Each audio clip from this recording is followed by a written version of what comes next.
Good evening, and welcome to our inaugural Inclusive Innovation Story Series.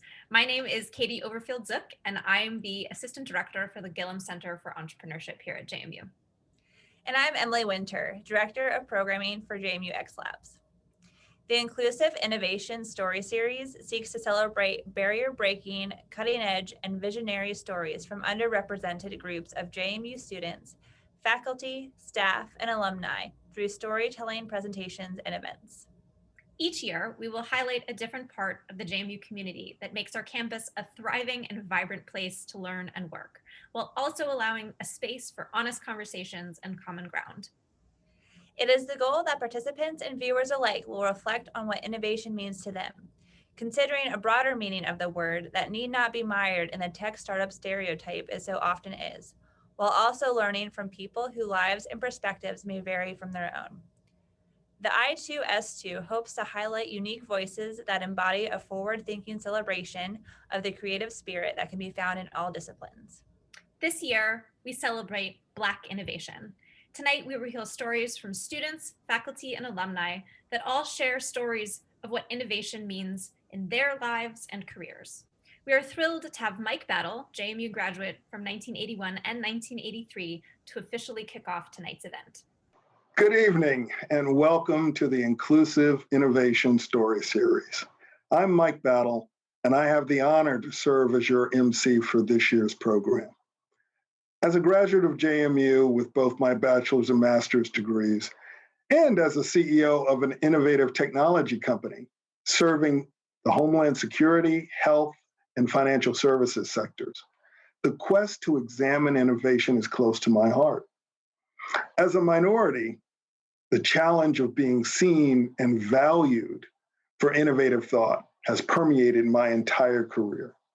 From my early days at IBM to owning my own tech firm, I've seen and experienced the incredible challenge minorities face and the extraordinary talent we possess.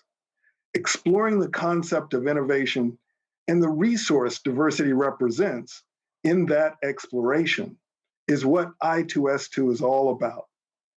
So with that introduction, let's engage. To get us started, I'd like to introduce Tolu Odumosu, who will be speaking on the history of Black innovation. Tolu is a science, technology, and society scholar who studies technological systems as historically and culturally situated socio-technical systems. His first book, Cycles of Innovation and Discovery, examines the science and technology enterprise in the United States and shows how standardized categories of basic and applied research have become a hindrance. Tolu teaches in JMU's Integrated Science and Technology Department, as well as within African American and African diaspora studies. Tolu? Hello, my name is Tolu Odumosu. I'm a faculty member in the College of Integrated Science and Engineering here at JMU. I study and teach on mobile communications and information systems and have a background in both engineering and the social sciences. And I'm delighted today to be speaking on the history of Black innovation. This is a broad and complex topic that would honestly take an entire lecture series to do it justice. However, in the few minutes that I have, I would like to make some key points about Black innovation in the context of the United States. First, my understanding of innovation is pretty broad, and I hope it's the same as yours, which is that innovation is both inventing something new and then using it to change the world. For example, one of the best known Black innovators or inventors, Louis Latimer, both improved the incandescent light bulb by patenting a carbon filament and also contributed to the patent on the first telephone in 1876. I think we can all agree that light bulbs have changed the world, as did the telephone. I could tell you a similar story about other Black inventors, such as Garrett Morgan and his contributions to the traffic light, or Granville Woods, who was one of the very first Black mechanical and electrical engineers, and who was known in some during his time as the Black Edison. However, if I just gave you a list of these amazing individuals, such as you would find on the web at history.com, for example, without contextualizing the struggles they faced and the societies in which they worked, I would be doing you and them an injustice. Granville Woods, for example, held over 50 patents, but while he was working, he stated that he was born in Australia and did not even consider himself to be an American Negro. He had to navigate racialized engineering and invention cultures and also navigate racial boundaries in the United States. Or take Lewis Latimer and his work in the light bulb. Latimer saw invention or innovation as a way of assimilating into white American society. For the truth is that the history of Black innovation is a history of America. It's a history of race and class and identity and the struggle for assimilation. Black innovation is American innovation in all its complexity and challenges. I'm not a historian though. My old mentor, Rayvon Fouché, has written an excellent book about some of these individuals. It is titled Black Inventors in an Age of Segregation. I highly recommend it if you're interested in learning about Latimer and Woods. But I think that the struggle that they faced is not only a historical struggle, but it's one that resonates with us today. In my own work on information communication systems, this history of Black innovation is being written and rewritten in the pages of newspapers and on the streets. We're all aware of the recent kerfuffle at Google over bias in artificial intelligence. The history of Black innovation that we can take from this has a few key lessons for us that I would like to focus on for just a few minutes more. First, diversity and representation matter. The work by Black female innovators in artificial intelligence has shown us that if you have a room full of only white men, then your artificial intelligence systems will be geared towards white men only. They will find it difficult to recognize other people's faces, other people's accents, or even other genders. It matters who is in the room when the technology is being developed. The very presence of people like Timnit Gebru, Joy Bualimwini in the room where it happened is necessary to get a technology or an innovation that is actually useful by everyone. The second point is that institutions and cultures are not transformed by the presence of exceptional individuals alone, but primarily through collective action. What do I mean by this? If you read the lists of Black inventors online and their varied contributions, you will also wonder why there aren't many more examples. Well, of course there are, and we have to tell those stories because they have been forgotten. But there are also many other people that did not get to participate in the cultures and environments where their contributions could have led to possible innovations. As our country grapples with the struggles of what it means to be anti-racist, this conversation cannot be isolated from what it means to be an innovator and what anti-racist innovation cultures should look like. And my final point is that Black innovation is American innovation.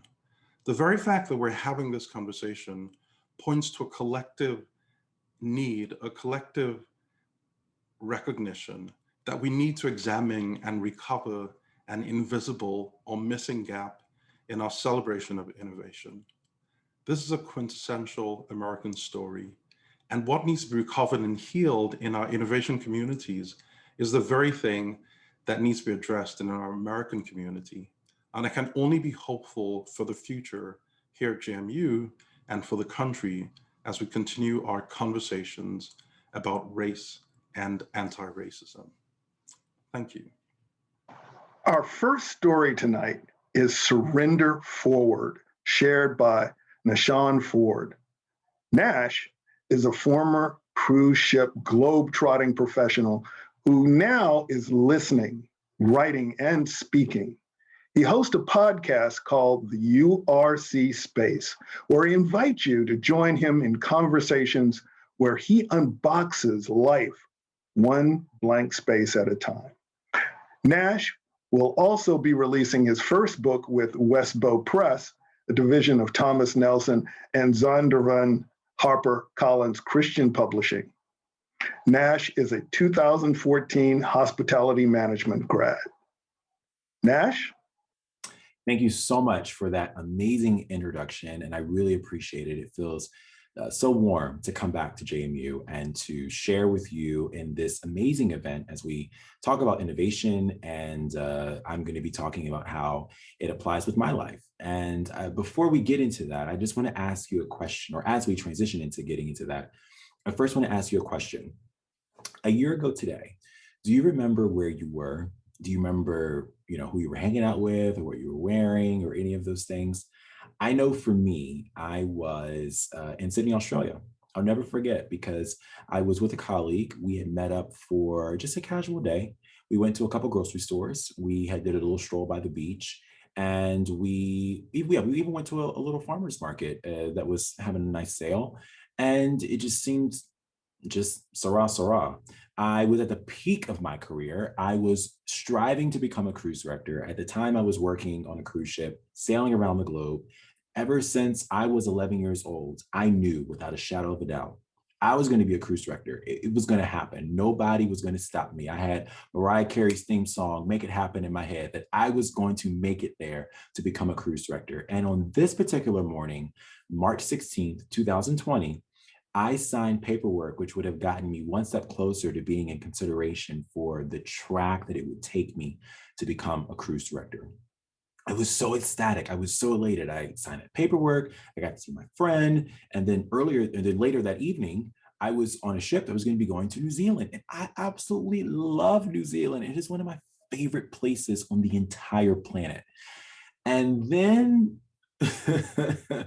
all of a sudden, with the push of one nautical button, everything changed. I mean, everything changed.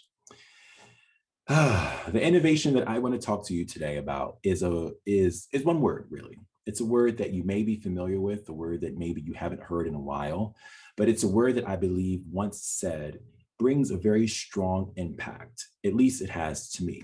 And that word is surrender. This is a word that I've had to embrace over the last year of my life. And it has really been hand in hand with how I now see and view the word innovation. This whole innovation came to me at just the mix of everything that's going on in our world. We're still seeing the remnants of this pandemic, which hasn't really gone anywhere or done anything since it joined us. And I'm watching how this pandemic is literally just crippling industries and economies. And it's astronomical to really just process in my mind. And the industry in which I was working in, I began seeing it take on a new face and a new identity. And I began thinking to myself, I don't think that this new face and new identity that this industry that I've worked in and loved and been a part of for 17 years is going to be including me in the future. And so processing all of that was really hard for me to come to, because ever since I was 11, I wanted to be a cruise director. So now what do I do? And I also began seeing, not just that industry, but other industries that were coming, kind of buckling at the knees to what was happening. And then I'm beholding with my eyes the crazy statistics of what's going on. You're seeing all these people, hospital beds all packed up, and people in New York just, hunkering down. It's just end time stuff, right? End of world stuff that you only think you would only see in a movie. And then let's add another thing to the mix that's going into my mind is I'm beholding just some very unfortunate murders is what they were. And some of those murders involved my brother, Ahmaud Arbery. They involved my sister, Breonna Taylor. And they also involved my brother, George Floyd. And there was a dissonance within myself, a wrestling even with my identity as a Black man, and continuing the conversation about why it is so hard for me to be presented to the world as I am without there being some sort of discomfort from any receiving end. And I then went deeper. Like, you're like, come on, Nishan, like, why do you got to go deeper? I need to go deeper because I was trying to find something to hold on to in my faith. And when I dug to see what was there to believe in, I found that my reservoir of faith was completely depleted. So if we put, losing my career, pandemic running rampant, Black folks getting murdered, and no faith to stand on, we put all those things together, and I succumbed to not just one, but two mental breakdowns. And I'm thankful for this light here because it's making my head glow. My little dome is shining today. Y'all better move over. Get your sunglasses on. But this is what happened because of those two mental breakdowns. I lost all my hair. And surrender is the word that came to me. Mm-hmm. Yeah, see, when we can understand that surrender goes with innovation, we can really begin seeing how our lives can move forward. And that was something I really had to hold on to for myself, and something that it reignited the belief that there was still a favorable trajectory for my existence. And I believed in that was my purpose. My purpose began getting off life support, off death row, and it was beginning to move forward into a resurgence of a will to live again.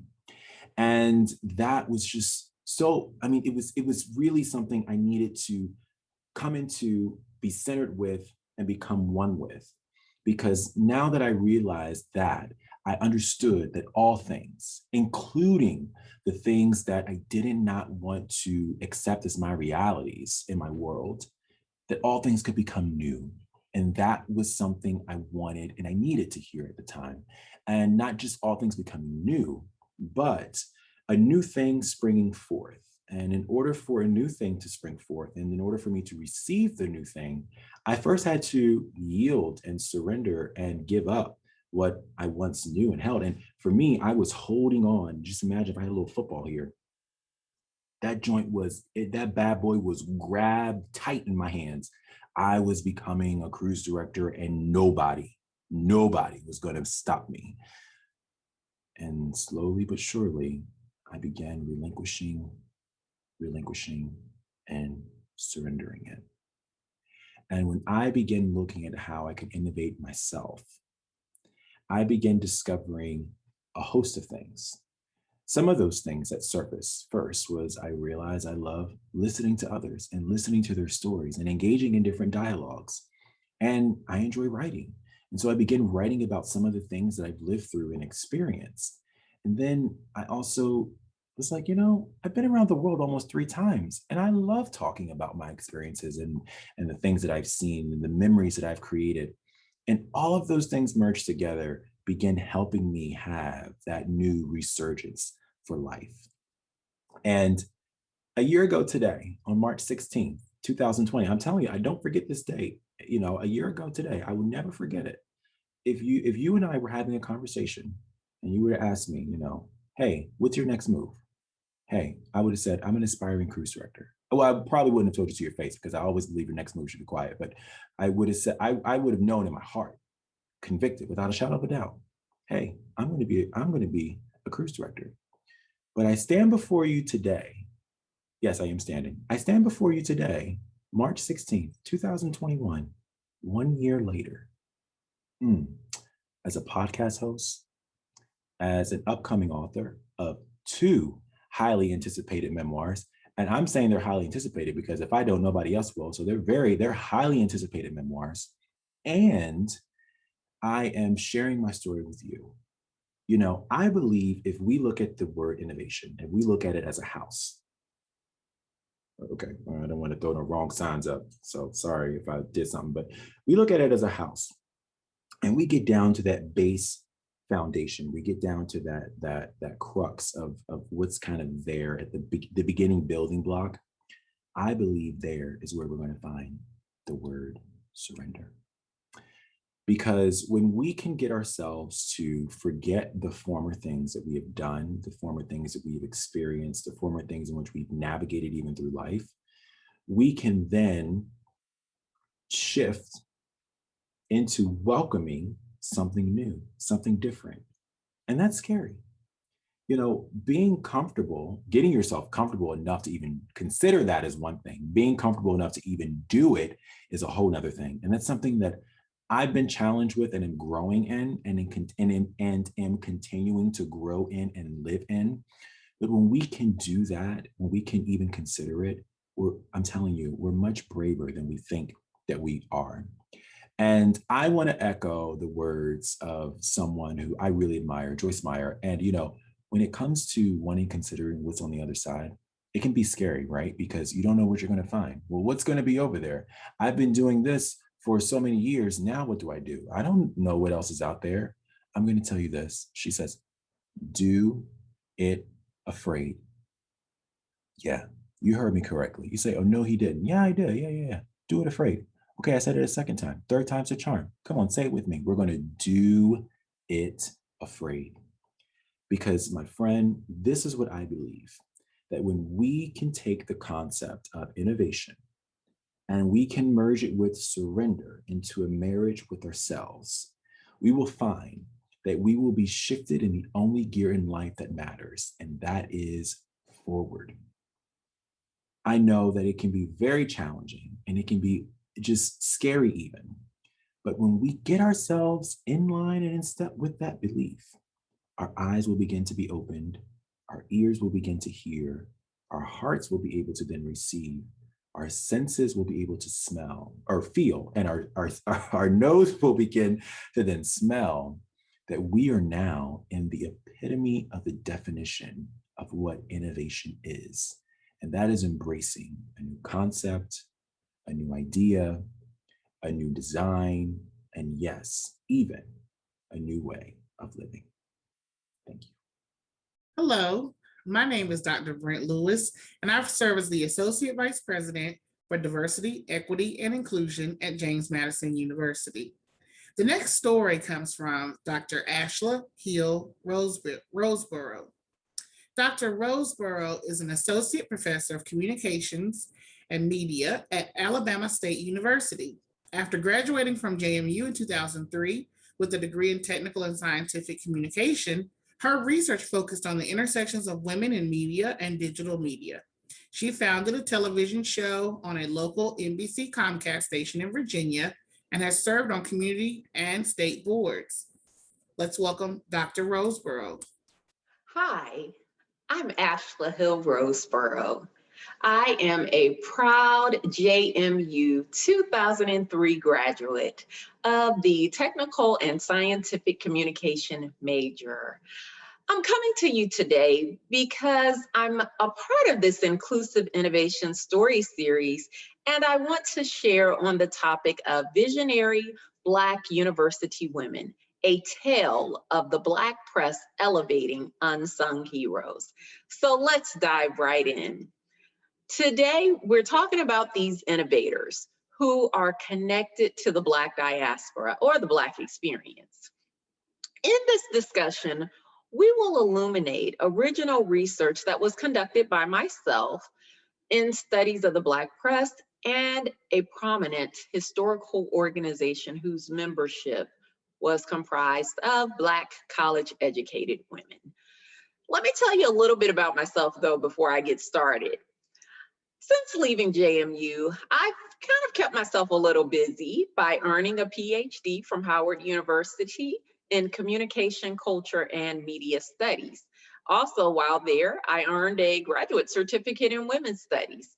So I definitely have an interest in the topics that we'll be talking about today. Right now, a little bit more about what I'm doing presently. I'm an assistant professor of communications media at Alabama State University in Montgomery, Alabama.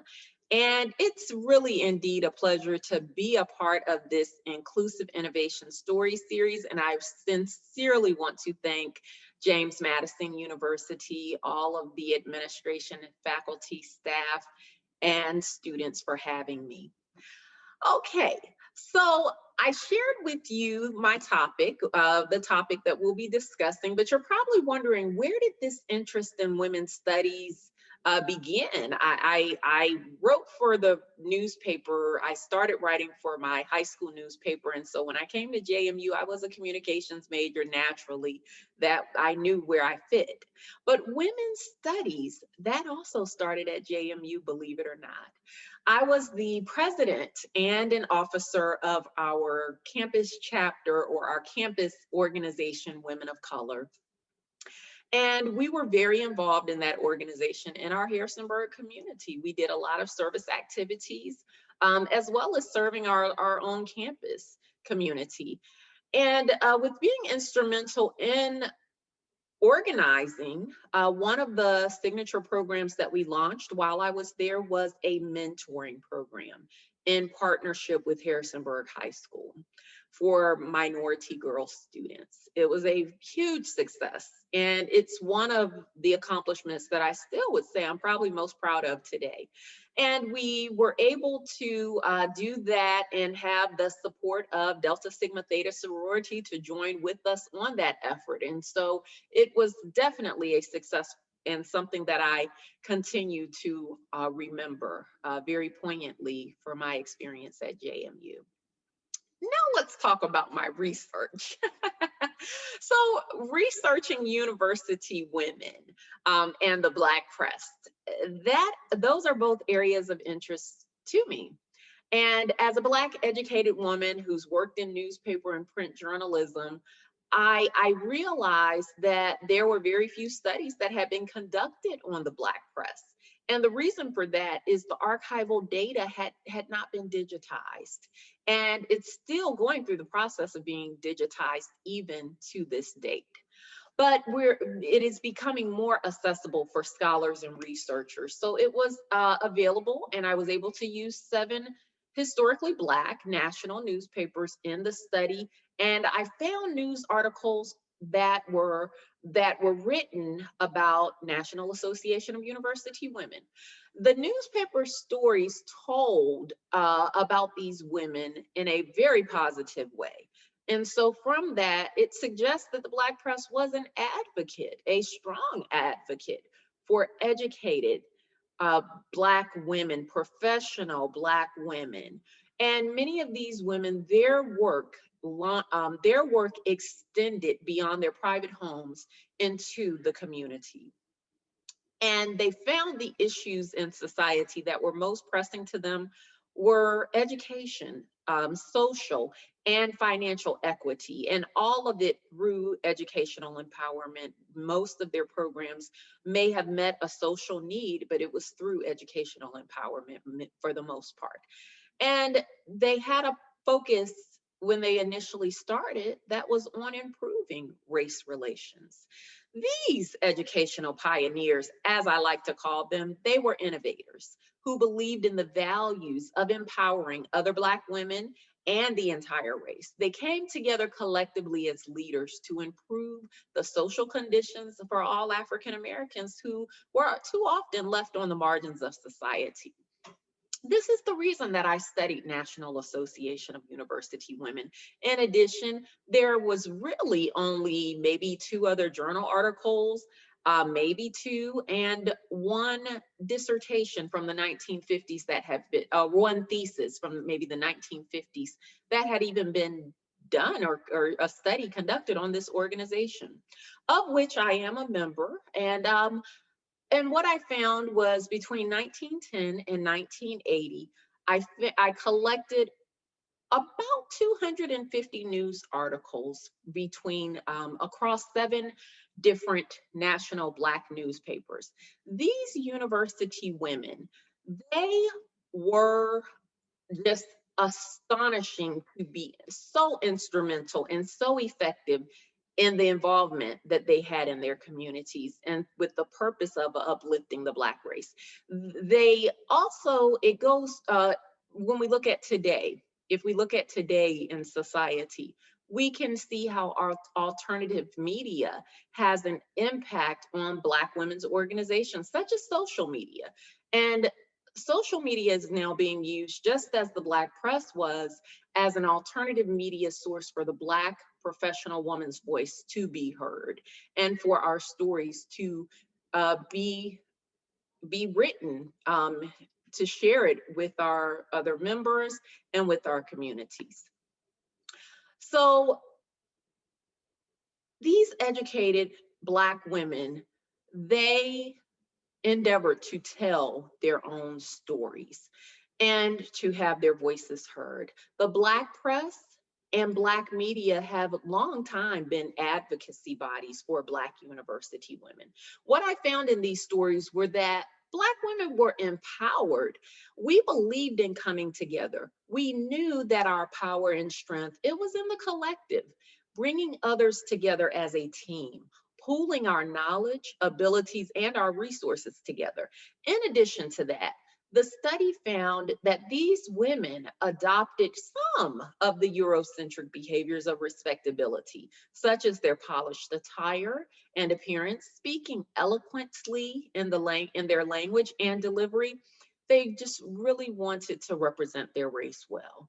And while considering that those who were the least fortunate would be how the masses were measured, they knew it was vital to reach back and reach out to all people along all class lines. I do want to theorize this a little bit because many scholars have studied Black women's organizations. Africana womanism was theorized by Clenora Hudson Weems in the 1980s. And it was to consider the experiences of women of African descent whose experiences, struggles, needs, and desires were grounded in African culture and Afrocentrism.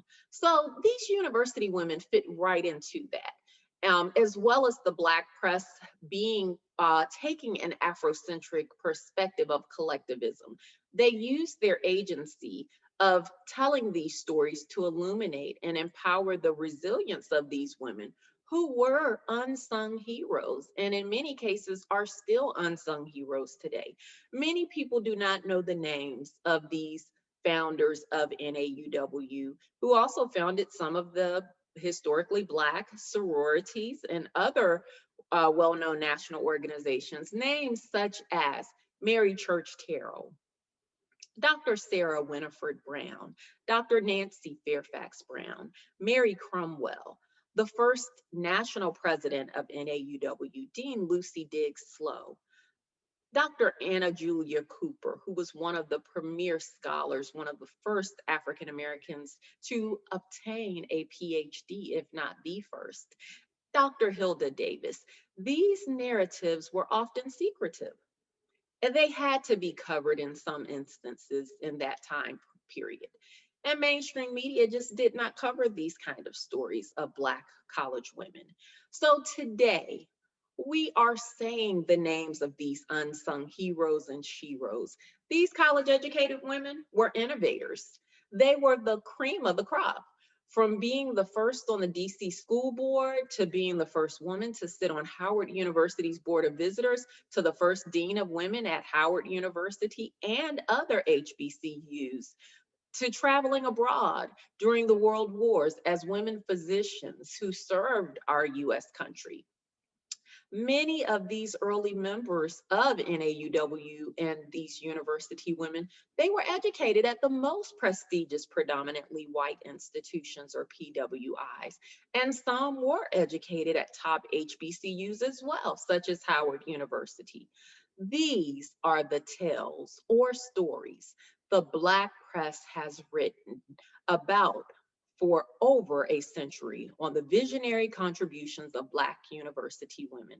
Black newspapers gave these unsung heroes or sheroes a voice that history and each of us is responsible for carrying on through our commitment to serve others in our communities, just as the Black press and social media have done. Remember to elevate the work of these visionary university women by saying their names. Thank you. Our next story will be shared by Malik Middleton, who is a senior here at JMU. Malik, who has been making his own skincare products since he was in high school, is using his biology major and entrepreneurship minor at JMU to launch his business, Leaks. Malik is a member of Epsilon Nu Tau, a professional business fraternity that focuses on entrepreneurship, and also happens to be a part of this year's Gillum Center for Entrepreneurship Incubator Program. Sometimes the best innovations come from curiosity and just having fun. It's crazy looking back at the start of everything. Just a small idea stemming from a lifetime of passions. Hello, my name is Lee Middleton, and I'm the founder of Leaks Natural Skincare.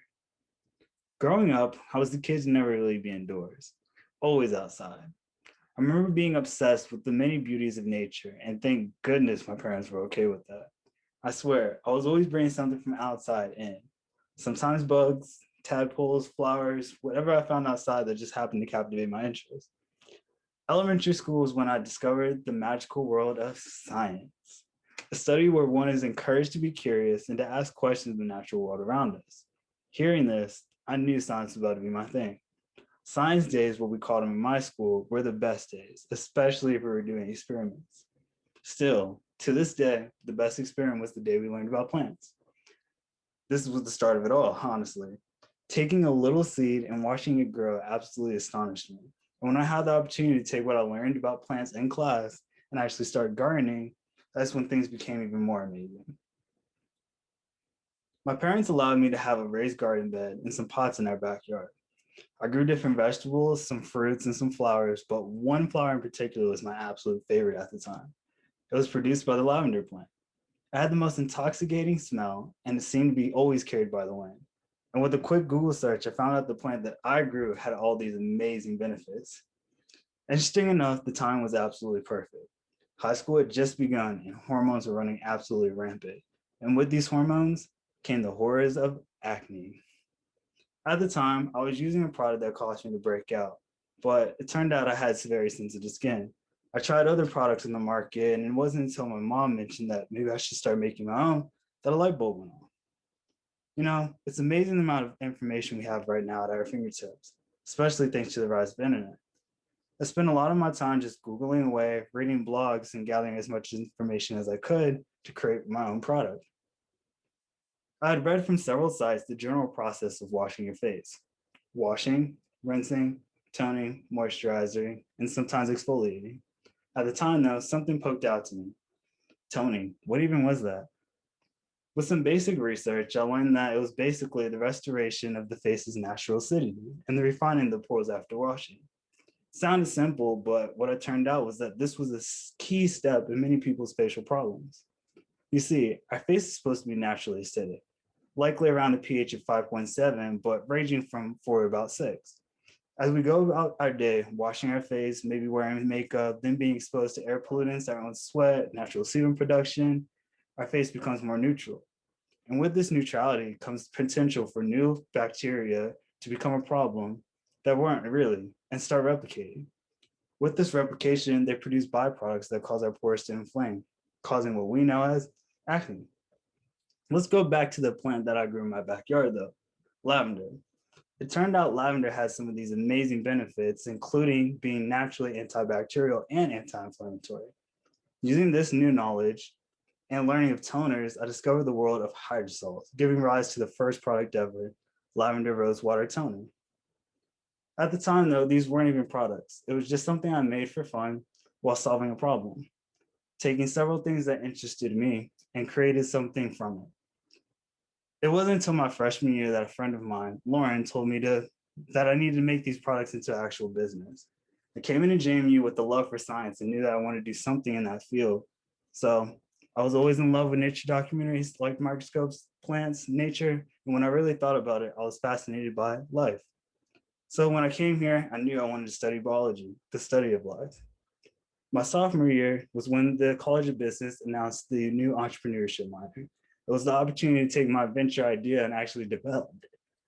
Throughout the program, I learned the various fundamentals of entrepreneurship and had numerous opportunities to develop links with faculty members, mentors, and advisors. The best thing about this all was that I actually got to take the information that I learned and apply it directly to my business. From the lavender rose water toner, I was able to take that process and create other hydrosols. And after that, I chose to focus on the entire segment of one's facial routine. All segments: washing, rinsing, toning, exfoliating, and create a product for that. Taking my knowledge of plants and the botanicals from my biology major, combining that with my entrepreneurial skills from the entrepreneurship minor, and all of my passions, Leaks was created as the final product. As I said, it's crazy looking back at everything. And it's even crazier looking at all the potentials for Leaks. Logo, branding, packaging design, website, and hopefully an official launch.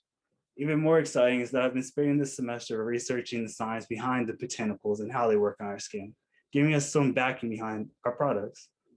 All the pieces are finally coming together, hopefully taking this small idea and turning it into a successful business. Next up is Michael Hickman with his story, A Raw and Honest Look at the Past, contextualizing 21st century systemic racism through W.E.B. Du Bois's The Souls of Black Folk. After receiving 2 bachelor's degrees in English and religion from JMU, Michael continued on to receive his master's from JMU as well. He began teaching writing, rhetoric, and technical communication 103 during that time as an adjunct professor, and has since found full-time employment in the same department, teaching both WRTC 103 and Humanities 200 great works. After graduation, he has performed in the chamber choral ensemble and has been active in the community through his work with Cat's Cradle in Harrisonburg. Michael? Hello, my name is Michael Hickman, and I am what you might call a triple duke. I studied at James Madison for my undergraduate and graduate degrees, and I've been teaching in the School of Writing, Rhetoric, and Technical Communication ever since. I came to Harrisonburg from a rural southwest Virginia city, a place where Confederate flags were as common as our nation's flag. A few years ago, I began teaching a work that has anchored my literature class ever since. In my Hume 200 Great Works class, the first major work we read is The Souls of Black Folk by W.E.B. Du Bois. Published in 1903, the text was innovative for its time because it features a wide variety of essays, some historical, some personal, and even a fictional short story. Reflecting upon his work, Du Bois wrote, quote, "All this leads to a rather abrupt transition of style, tone, and viewpoint, and a distinct sense of incompleteness and sketchiness. On the other hand, there is a unity of purpose in the distinctly subjective note that runs through each essay." End quote. As a reader, Du Bois's constellation of texts asks his audience, then and now, to actively participate in the construction of meaning, which is why it resonates with me so much today. Rather than a straightforward account of postbellum racial injustice, Du Bois prods the audience to take a journey through the complex racial hierarchies of his day. Most of my students over the past few years have heard of Du Bois, some had even heard of The Souls of Black Folk, but few had actually read it. Just about all of my students are stunned by how painful his experiences were. Even though he reached a level of prominence and security that many of his Black brothers and sisters wouldn't and couldn't, students explore how the impacts of racial animus left no Black person untouched. History is complicated and messy. While most of my students have a surface-level awareness of slavery, Reconstruction, Jim Crow, the Civil Rights era, and everything since, few have been asked to confront the hard truths of our past in truly meaningful ways. Likewise, history is often taught to them as being of the past, when it should really be taught as an integral part of the present. By challenging students to think comprehensively about issues like race and history, I'm opening an innovative space where we strip away illusions about our past in order to do the same about our present. Early in The Souls of Black Folk, there is a chapter of The Dawn of Freedom, where Du Bois provides a rich history of the Freedmen's Bureau, a failed government department established during Reconstruction to integrate Black people into the society that had once held them as slaves. Most of my students had seen the name of this department in a short paragraph in a dated history textbook they read in high school. Others were completely oblivious. Even though the Bureau failed because of poor management and aggressive racism, my students were awed at the genuine but ill-fated efforts the United States made to rectify the stain of slavery after the Civil War concluded.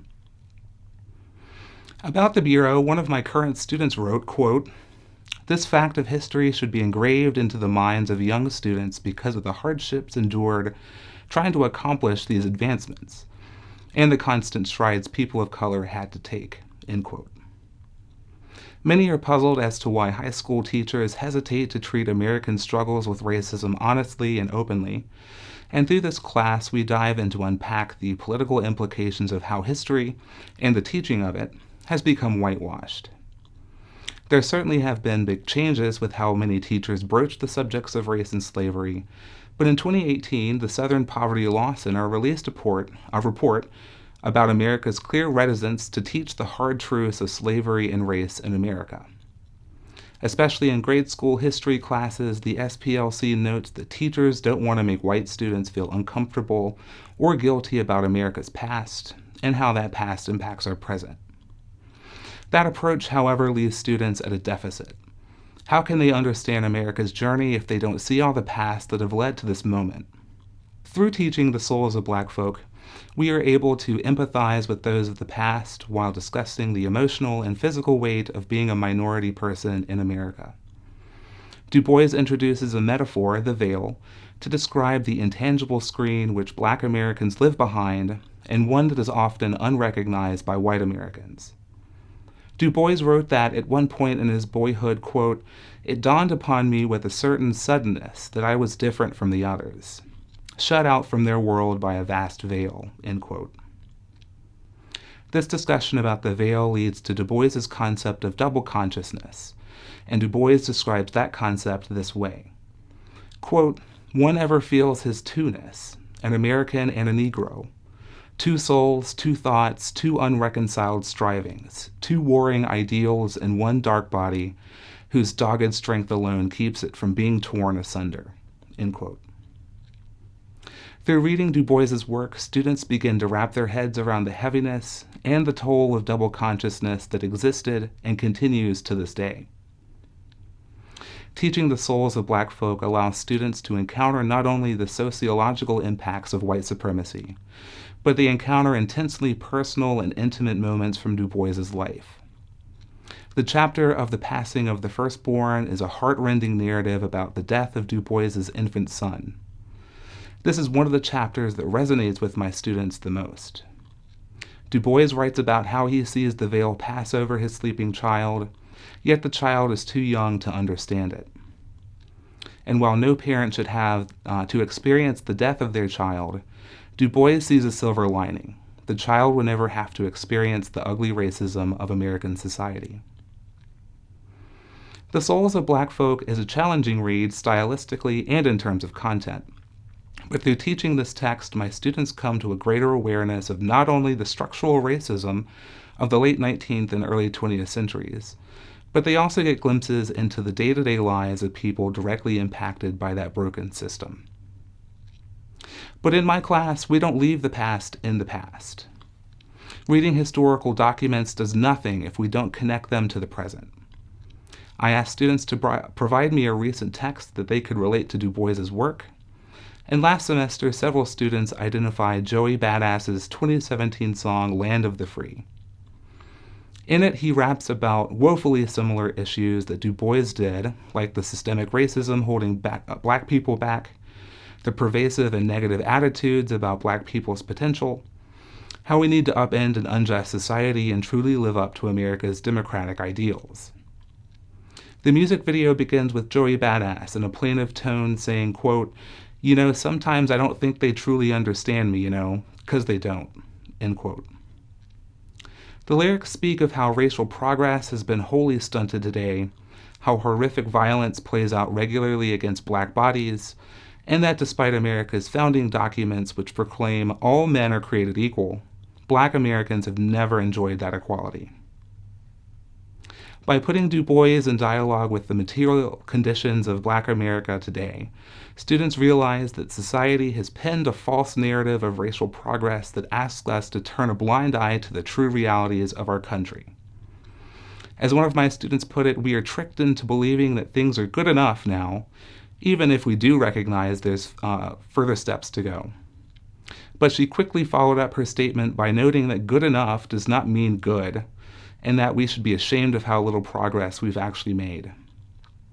She arrived at this realization because, as we look back at Du Bois's account of an America 120 years in the past, everything felt so familiar. I approach innovation in my course by asking students to be vulnerable, to empathize, and to shed the illusions they've been fed about American history. It can be a painful but necessary process for many. And it's still painful for me. I read the souls of Black folk along my students, and I've done so for years now, and I'm still moved by the power of Du Bois's words. Du Bois's academic yet intimate style allows us to clean the dingy panes of the window through which we view our current moment. By washing away the dirt and the grime, we're able to determine that slavery is still an unsolved problem in America. From there, we better understand the urgency with which we need to create an America and a world where every human is treated with dignity, respect, and worth. In America, we've been having discussions about Black people ever since the first slaves set their shackled feet on American soil in 1619. And we've been doing ourselves and our students a disservice when we treat them as incapable of handling hard truths. We need innovative and raw approaches to how we convey the gravity of America's sins regarding slavery and racial injustice. That's the only way we can avoid a future of bitterness, factionalism, and conflict, and work toward establishing an America that actually lives up to its own ideals. Thank you. Our next story comes from Raekwon Thomas. Raekwon is a singer, rapper, photographer, and motivational speaker from Portsmouth, Virginia. He had graduated from James Madison University in May 2019 and majored in music with a concentration in vocal performance with a minor in music industry. Raekwon currently works at JMU as a teen outreach program specialist for IIHHS, Institute for Innovation in Health and Human Services, and he also teaches voice lessons, does photography, and sells merch for his music on the side. You can visit his website, raiseambition.com, if you want more information. My name is Raekwon Thomas, and I'm a 2019 graduate of James Madison University. While attending James Madison, I majored in music with a concentration in vocal performance, and I had a minor in music industry. I have a huge passion for music, and that's a huge reason why I chose JMU to sing opera and to learn about the music industry. Now, I know most of you all are probably wondering how I got into opera. Well, that's actually a funny story because I didn't found opera, it found me. Now let me take you back to the beginning of my life. I was born in Portsmouth, Virginia from a teenage mother and lost my father in 2001. I was 5 years old, so life started off pretty rough for me. I would even say the odds were against me to not succeed based on statistics. Because of my father's death, music became sort of therapeutic for me. It helped me escape the harsh reality of life and it helped me heal from my father's tragedy. The first time I ever sang was at my local Boys and Girls Club in Portsmouth. It was for a Mother's Day concert. The director of the club, Nisha Bethley, used to hear me sing randomly around my friends and asked me if I wanted to sing a song for the program. So I said yes and sang A Song for Mama by Boyz II Men. As I was singing the song in front of the audience, I started to notice people crying. That made me realize that singing was one of my God-given gifts. I was 9 years old. If it wasn't for my director noticing that I could sing and had musical talent, I don't know if I ever would have had the confidence to start singing publicly. The first point I want to mention is that I think everyone needs someone to notice your talent and help develop it. It just happened to be that my director was a musician, so she started teaching me how to read music, play the drums, and how to diversify my talents at such a young age. What sets you apart from the rest of your peers is having the knowledge in your field and rehearsing it over and over again. As I went into high school, I joined the chorus and had another mentor, my choir director, Susan Healy, a JMU School of Music graduate, who began teaching me classical music. I wasn't so interested in classical music in 9th grade, but I respected her teaching style and wanted to learn more about the genre. I barely made the district choir that year and honestly just wanted enough skills to sing like Chris Brown. I thought being able to sing could get me the girls, so I started singing Boyz II Men songs with my friends in 4-part harmony. One day, my guidance counselor stopped me in the hallway and told me she thought I should audition for this school called the Governor School for the Arts in Norfolk, Virginia. She then proceeded to tell me that I could learn how to sing opera at this school. I laughed hysterically and said, no way I'm doing that. But then I thought to myself, let me audition as a joke. I was very insecure in my voice at the time, so I basically knew I wouldn't get in. I learned this classical piece that my choir director taught me, and I went to the audition. As I went to the audition, dressed up in my Sunday's best outfit and my Will Smith box style haircut, I noticed that I was the only black person at my audition and started to become even more insecure and nervous. I went into the audition and sang the classical piece Ochisate and got through the song. The judges then proceeded to ask me to sing the national anthem. I sang it and they went ballistic. I thought to myself, oh no, I really did that bad? But that's not what they thought. They ran out the room and told my choir director that they wanted me as soon as possible. I was auditioning for the next school year, but they accepted me a semester early. This brings me to my second point, taking a chance. Kelly Clarkson wrote a song called Breakaway in which she talks about getting away from her small town and becoming someone special. I knew I had to take the chance and attend the governor's school because for some reason I knew this school could be my way out of Portsmouth, a way out the hood. What I didn't know is that this will be a new challenge for me. My first couple weeks of governor's school was pretty rough for me. I was handed an opera score and was told to learn the bass part for this opera called the Mikado. I immediately told the opera director, I'm not an opera singer. And he replied, now you are. I was 16 years old, a sophomore in high school when I came to the governor's school. I always came to governor's school with a chip on my shoulder, like I had something to prove. I acted like I didn't really care and would always goof around in class because I was insecure. I figured if I could be the class clown, then maybe people won't notice how insecure I am. I lost all of my free time to hang out with my friends from my regular high school because on top of my classroom work and GSA, I worked at the Boys and Girls Club on weekdays and I worked at Wendy's on Sundays. I was a busy young man. A new mentor that really helped me out at the governor's school was Shelly Milam, a JMU School of Music graduate. She saw the potential that I couldn't even see in myself. There were times I wanted to leave governor's school, but she wouldn't let me, and she kept challenging me to be a better musician and a better human in general. During my senior year, I was given my first role in an opera. I played the character Don Alfonso from the opera Così fan tutte. In all honesty, I was shocked because I never imagined myself singing a role in an opera. With this opportunity, I knew I had to take it serious. Not only because I wasn't double casted, but because I had to set an example to the freshmen, sophomores, and juniors. Senior year was going great. I was traveling and auditioning for schools such as George Mason, Christopher Newport, Shenandoah Conservatory, Hart School of Music, and so on. In February of 2014, 3 months before graduation, my family and I lost our childhood home due to eviction. As we stayed with a family friend, I thought to myself, how am I going to make it out of Portsmouth? Why do bad things have to happen to me? I knew I couldn't give up. I was so close to the finish line, so I made a plan. Every day I would go to my guidance counselor's office and apply for scholarships. I even applied to girl scholarships. I knew that the only thing that was going to get me out of this situation was working hard and having perseverance. I also competed in music scholarships across the state and won most of them. At last, by the time I graduated in May of 2014, I received over $500,000 from all of the colleges I applied and auditioned for, including JMU. My time at JMU was awesome. I was always busy, with being a music major and all. I was also music director of my a cappella group, the JMU Overtones, my junior year of college. My junior year of college, that's when I learned how to rap. Rapping was never really something I wanted to do, but as I started to listen to artists such as J. Cole, I envisioned myself telling my story such as he did. I always thought to myself, I don't know any person who can rap and sing opera. Maybe I can make this a career. When I graduated college, I knew I didn't want to work in corporate America because it wouldn't give me much freedom to do what I wanted to do. I also didn't want to go to grad school right away because I didn't know what I really wanted to get my master's in. So I decided to stay in Harrisonburg and try to figure life out.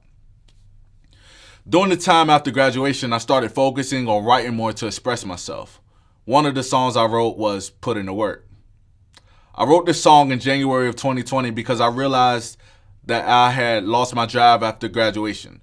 I realized that there wasn't really anyone or anything to push me towards my dream,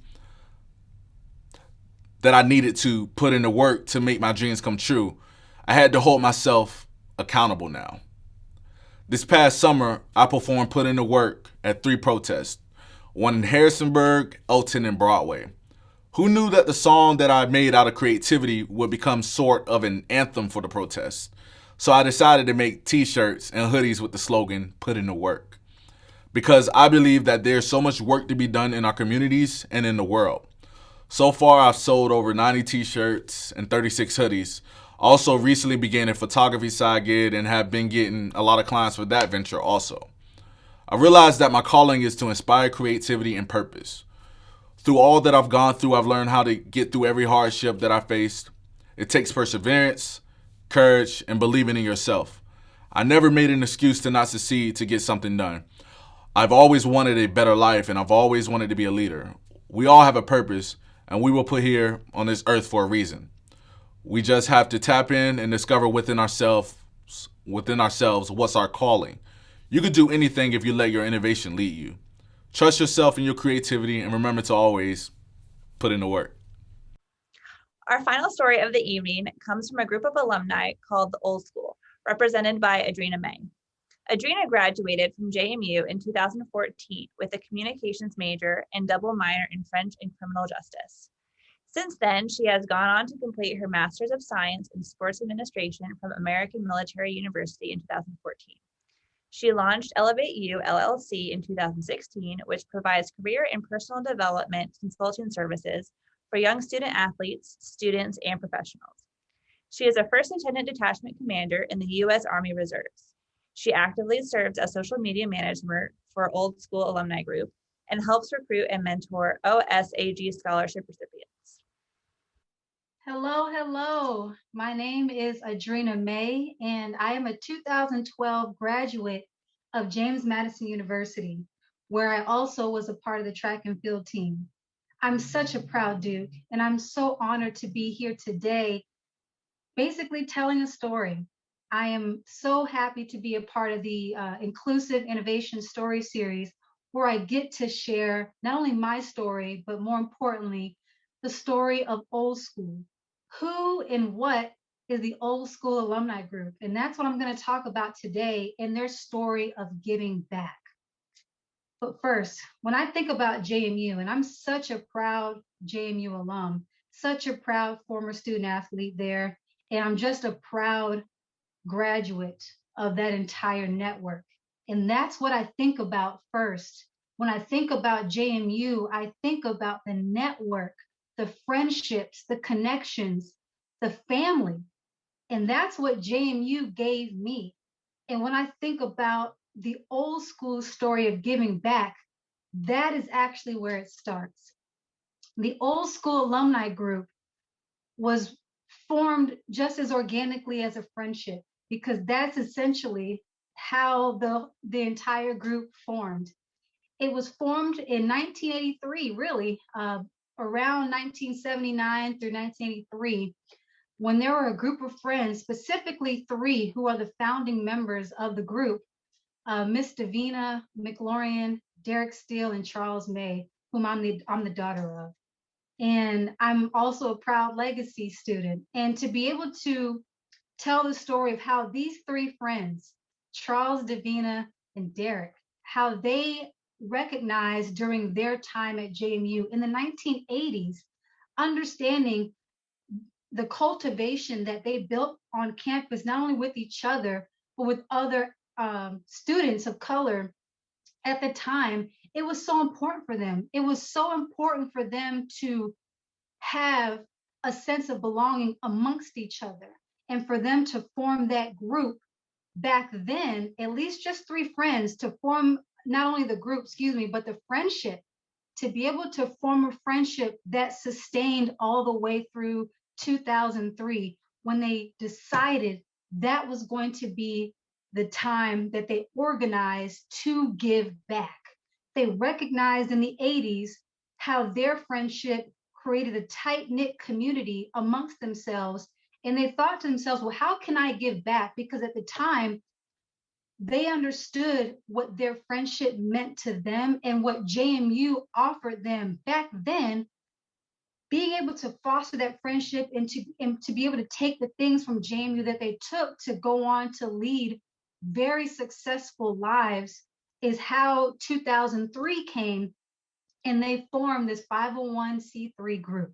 They formed this nonprofit that organization, a grassroots organic organization to give back. And so for them, it was a no-brainer. 2003, they hit the ground running. And for them, it wasn't just the three of them. It was a group of other contributing members and other friends from the 80s that also joined the group to be able to begin a group that focused on minority students, recruiting them and retaining them. And that was the foundation right there for the old school alumni group. And so what have they been doing? What do they do? And what do they offer students of color? Well, number one, this group was formed to be able to identify and to give opportunities to Black students. One of the things that they envision, well, really the main mission for this group is to be able to serve as that instrument, as I kind of talked about before. They want to be an instrument that promotes positive relationships and really be a vehicle and a resource to cultivate relationships among African American students and to help them acclimate to JMU and to keep them at JMU. That is the goal, to recruit and retain these students to get what they've experienced and what they've gotten from JMU. And to be able to make that mission possible, the vision is where the scholarship fund came into play.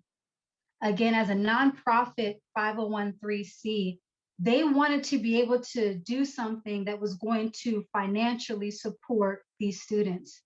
And so right now, the structure is to be able to award two students a year, one full-time undergraduate scholar, as well as one newly admitted African-American student. So one recruit or one incoming and one retention. Those are two scholarships that the alumni group, they give each year. And again, it's in order to make sure that these students at least have a piece to give them that opportunity to get the great experience and the great education at JMU. And so moving on from 2003, when these three members founded the group, 2008 is when they awarded their first scholarship. And since 2008, the Old School Alumni Group has been able to award 30 students and counting scholarships to be able to stay at JMU and to be able to get that experience. And that's just one way the Old School Alumni Group is giving back. What are the other ways? Another avenue that this group really supports and is one of the deeply rooted things that they're excited about doing and things that they love to do is mentorship. Mentorship is the number two vehicle that drives this group. The mentorship that this group provides to the students that we award scholarships to is priceless, because not only are they getting money to be able to stay and foster their academic experience, but they're getting an entire network of former JMU alum in various career fields that have obtained degrees in various schools within JMU. And it's just a network that they can rely on to help them through their experience at JMU. A lot of them are from the 80s and the 90s and some from the 70s and on. However, what's really also unique about this mentorship program that we have is that the former recipients of our of our scholarships, they're also the ones that are staying back to provide their knowledge as well. So they're not just getting the face of the old schoolers, they're getting this interaction with new schoolers like myself who have recently come out of JMU. And we offer them our whole selves. We give them the opportunity to talk with us. We check in on them. And the third thing that we're working on, and something that we are really excited about as far as our future initiatives go, we're trying to build that avenue that goes from not just financially giving them a way to stay at JMU and for them to be a financial resource for them, and not only just the mentorship piece where they can call on us for questions, or if they're trying to connect with someone else on campus that maybe an alum has that connection with, we're also building a way for them to map out their professional careers and their future professionally. This is a very big part of every student's experience. When you go to college, you're there for an education, but at the end of the day, you're also there to figure out what is next. And what is next means, what is my career? What are my career goals? What are the things that are lining up for me coming out of JMU? These are the things that these students are thinking about. How can they line themselves or align themselves with a trajectory that's going to guarantee them, or at least give them a very good shot, very good chance and opportunity to gain meaningful employment after their college experience? That is on the very top mind of every student. I know for me, that was at the top of my mind when I was at JMU. As I enjoyed my experience as a student and student athlete, I enjoyed being a part of various clubs and organizations, and especially joining my sorority, Delta Sigma Theta Sorority Incorporated. Those were experiences that I cultivated, but I also had another network that was ready to go whenever I needed to call them and begin talking about what are some connections that you have, or what is some insight you have on my journey after JMU. And the old school scholarship group, the old school alumni group, that is what they're doing right now for the students that really come through them, the students that contact them. They are that resource, the mentor, and we're building this initiative to also be a pathway for them, or to help them create a pathway to their future employment.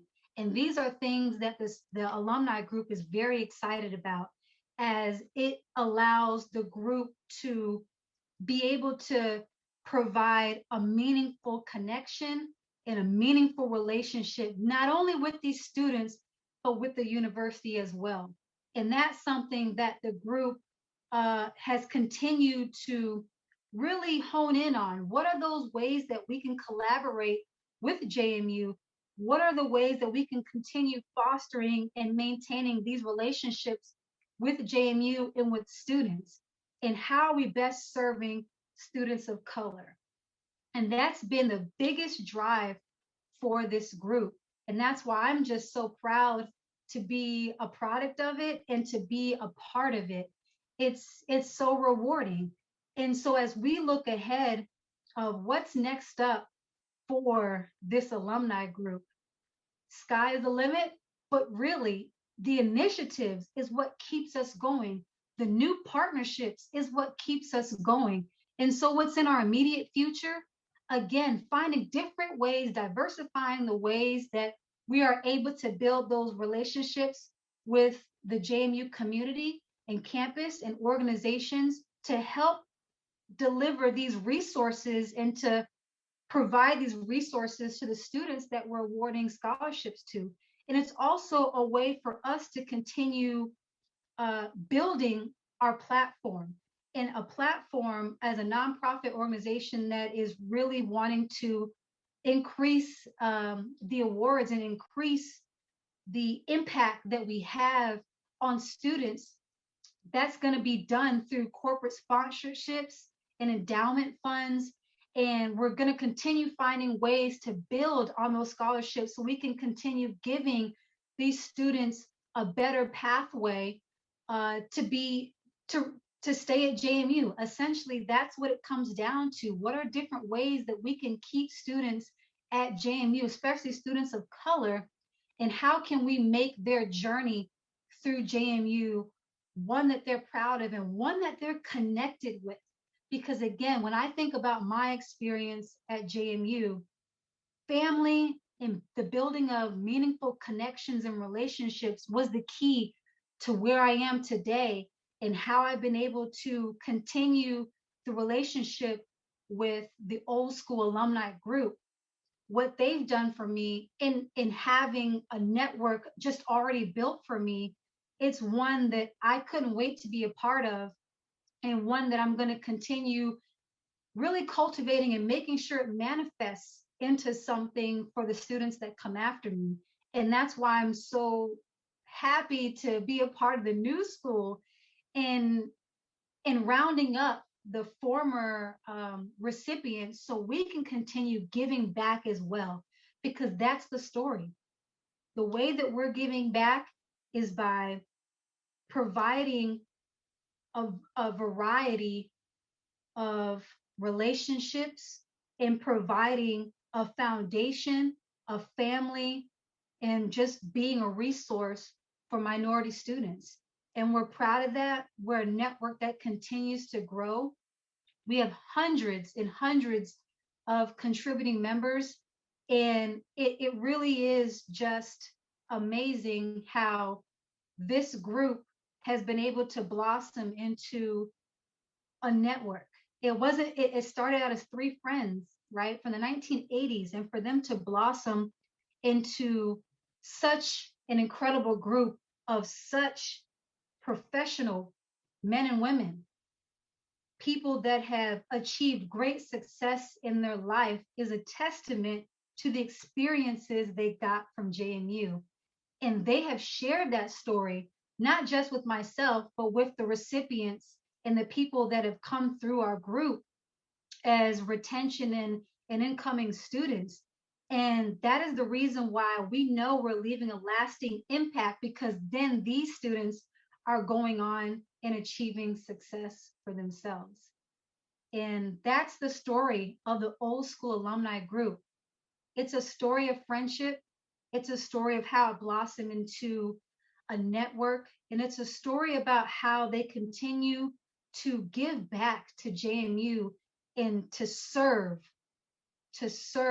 in the best way that they know how, to make sure that they are leaving an impact for students and leaving an impact on other people's lives through their generosity and their time. And this is an avenue for them to be able to really deliver that passion, for them to give that passion for giving back. And it's all because we had the experience of going to JMU, and that's where it started. Thank you so much for listening to me and for listening to my story of the old school's story of giving back. This evening, we have had the opportunity to engage in a rich set of conversations about innovation and diversity. I would like to thank our presenters for sharing their stories and their perspectives. We hope this has been informative, but more important, we hope it has been motivational. Innovation is not simply the purview of technology or classic entrepreneurialism. In my opinion, it is where creativity, discipline, focus, and passion come together. These skills are not the property of the majority. They are the available tools of the innovator in all of us. On behalf of the I2S2 team, thank you very much for your time this evening.